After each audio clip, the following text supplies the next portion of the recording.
తన సిలువకి తనను తానే చెప్పండి అప్పగించుకుంటున్నాడు. మళ్ళీ క్వశ్చన్ అడుగుతున్నాను, తనని ఎవ్వరూ చంపలేదు, తనకు తానే చనిపోయాడు. రెండవ ఆధారం మత్తయి సువార్త 27వ అధ్యాయం, జాగ్రత్తగా వినండి. మత్తయి సువార్త 27వ అధ్యాయం. ఏలీ ఏలీ లామా సబక్తాని అని బిగ్గరగా కేకలు వేసెను. ఆ మాటకు నా దేవా నా దేవా నన్ను ఎందుకు చేయి విడిచితివని అర్థము. అక్కడ నిలిచి ఉన్న వారిలో ఆ మాట విని ఇతడు ఏలియా అని పిలుచుచున్నాడనెను. మళ్ళీ క్వశ్చన్ రేజ్ చేస్తున్నాను. ఆయన ఎలా అరిచాడట? బిగ్గరగా అరిసి. అబ్జర్వ్ చేయండి. గెత్సేమనే వనములో ఆయన రోదన చేసినప్పుడు ఆయన శరీరం నుంచి ఏమొచ్చిందట? రక్తం వచ్చేసింది. నెక్స్ట్ సుమారు 2 రోజులు 3 రోజుల నుంచి ఆయనకి ఏం లేదండి, భోజనం లేదు. నెక్స్ట్ కొరడాలతో కొట్టినప్పుడు నీళ్లు కారినట్టు రక్తం ఎలా కారిందట? భీకరంగా రక్తం కారిపోయిందట. నెక్స్ట్ గెత్సేమనే వనములోనూ రక్తం పోయింది, కొరడాలతో కొట్టినప్పుడు కూడా రక్తం పోయింది, నీరసము, భోజనం లేదు, రెస్ట్ లేదు, పైగా మేకులేసి కొట్టేశారు, పైగా చిమ్మ చీకట్లో పట్టుకున్న ఆయన్ని మండు టెండలో ఏలాడదీసేశారు. పైగా రక్తము ఎంతగా పోయిందంటే ఇంచుమించు రక్తము ఒక మేకు, అంటే ఇంత పెద్ద మేకులు వేసి కొడితే రక్తం ఎంత ఎలా పోద్దండి? మీరు అక్కడి వరకు వద్దు. మేకులట కొంత చరిత్రలో ఎక్కడేసారని చెప్తున్నారు, కొందరు చరిత్రకారులు ఇక్కడ సరిగ్గా ఈ నడుకటి దగ్గర వేశారని చెప్తున్నారు. ఏది ఏమైనా రక్తము ఏర్లై పారిపోయింది, రక్తం పోయింది, చెమట పోయింది, భయంకరమైన నిద్రలేని పరిస్థితులు, భోజనం లేని పరిస్థితులు, ఘోరముగా అవమానించారు, 5 కిలోమీటర్లు నడిపించారు. పశ్చిమరాను హిస్టరీలో ఉంది, 100 కేజీల భుజం మీద వేశారు. తగిలిన భయంకరమైన గాయాల మీద గోనె పట్టేశారట. మన గొరుగున్న సట్ట వేసుకుంటేనే మన ప్రాణం నెత్తిమైపోతుంది దెబ్బకి. అప్పుడప్పుడు ఏళ్ళు ఇక్కడ దెబ్బ తగిలినప్పుడు మన దుప్పటి ఏలుకి తగిలింది అనుకోండి, శరీరం వచ్చేది ఉదయానికి మనకి.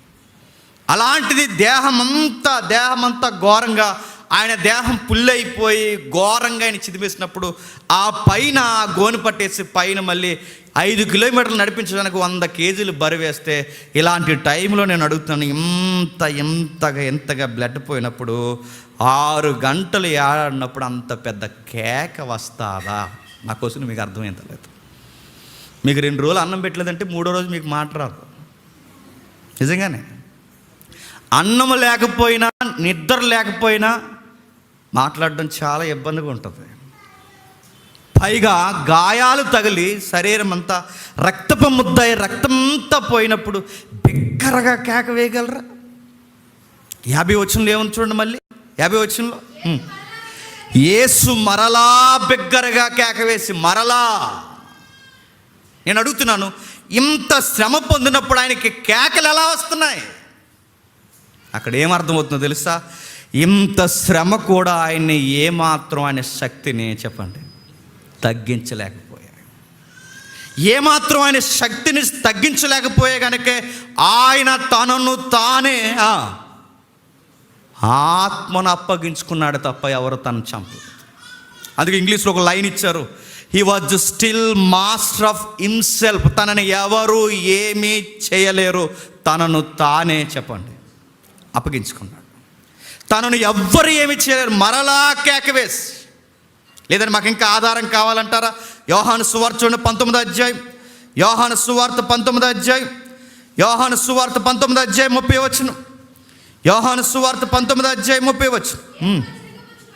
యేసు వారు చిరకపుచ్చుకొని సమాప్తమైనదని చెప్పి, సమాప్తం అంటే స్వేచ్ఛగా ఏం జరుగుతుందో, ఎప్పుడు చనిపోవాలో, ఎలా ప్రాణం వదలాలో, ఏ టైమింగ్లో చనిపోవాలో ఆయనకి తెలుసు కనుకే ఇప్పుడు సమాప్తమైందని కేక వేసి చనిపోయాడట.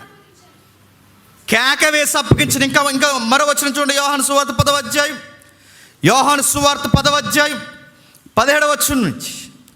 యోహాను సువార్త 10:17 నేను దానిని మరలా తీసుకున్నట్లు నా ప్రాణము పెట్టుచున్నాను, ఇందువలననే నా తండ్రి నన్ను ప్రేమించున్నాడు. 10వ వచనంలో 10వ అధ్యాయంలో ఇస్తున్న డిఫెన్స్ ఏంటి తెలుసా?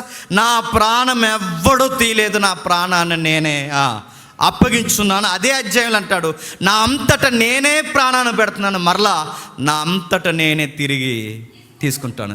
సిలువకు మేకులేయడం వలనో, కొరడాలతో కొట్టేయడం వలనో, భోజనం లేకపోవడం వలనో, రక్తం పోవడం వలనో ఆయనకి మరణం రాలేదు. మళ్ళీ నేను చెప్తున్నాను, మరణం ఆయన ఇంటికి కూడా కదపలేకపోయింది. మళ్ళీ చెప్తున్నాను, ఆయన తల వెంట్రులో ఒక వెంట్రుకు కూడా రాలేదు. ఎందుకంటే ఆయన చిత్తము లేకుండా ప్రాణము పోదు. నేను ప్రాణము వదులుతున్నాను ఆయన డిసైడ్ అవ్వాలి. మన సావు నేను మళ్ళీ చెప్తున్నాను, మన సావు అది డిసైడ్ అవుద్ది మనల్ని ఎప్పుడు చంపాలో. కానీ విచిత్రం ఏంటో తెలుసా? ఆయన ఎప్పుడు చనిపోవాలి ఆయన డిసైడ్ అయ్యాడు. మనం ఎప్పుడు చనిపోతాం మనకు తెలుసా? నాకు ఇప్పుడు అప్పుడే చనిపోలేదండి, 2050లో చనిపోతాం అంటావా?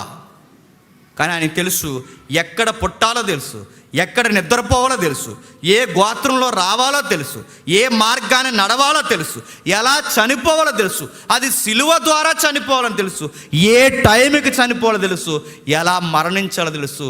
అందుకే రచయిత ఏమన్నాడు తెలుసా? మరణము ఆయన్ని ఏమీ చేయలేకపోయింది. దేవుని కుమారుని ఆయన సుతుని మీద మరణము ఏలుబాటు చేయలేకపోయింది. రెండవ ఆధారం చెప్తున్నాడు, ఆయన కేక వేసి ప్రాణం. కేకలు వస్తాయా అంటే నేను అడుగుతున్నాను, సామాన్యులకి అంత శ్రమ పడితే కేకలు రావు. అక్కడి వరకు ఎందుకండి, మనం బైక్ డ్రైవింగ్ చేస్తామా, పొరపాటుని మీరు రోడ్డు మీద పడండి, కళ్ళు తిరిగి వామిటింగ్లు అవుతాయి. మీరు కావాలంటే చూడండి. అక్కడి వరకు ఎందుకండి, ఎన్సీసీ చేసిన వాళ్ళు ఎవరైనా ఉన్నారా? బేస్ లైన్ మీద నిలబడతారుగా పీరియడ్ టైంలో. ఆ బేస్ లైన్ మీద నిలబెట్టినప్పుడు 10-20 మంది పడిపోతారండి గంట నిలబడ్డానికి. అక్కడి వరకు ఎందుకు, పోలీస్ ట్రైనింగ్లో మాకు ఫైనల్ పీరియడ్ జరుగుతుంది. ఆ కవాతు చేయడానికి అక్కడ నిలబడతారు బేస్ లైన్ మీద. బేస్ లైన్ మీద టకటకటకనే పడిపోతారు. 9 నెలలు ట్రైనింగ్ చేసిన వాళ్ళు 1 గంట సర్రమని ఎండ తగిలేసరికి పడిపోతారు. ఒక సామాన్యుడు ఇంత శ్రమలు పడి, నిద్ర లేక, అన్నం లేక, రక్తం పోయి ఇంత ఘోరంగా పడుతున్నప్పుడు అంత కేక ఎలా వచ్చిందంటే, అందుకే చెప్తున్నాను, ఆయన శక్తి అనంతమైనది. సంపూర్ణమైన మానవుడిగా కనబడుతున్న ఆయన ఆ మానవ దేహంలో మరణం ఆయన మీదకి రాలేకపోయింది.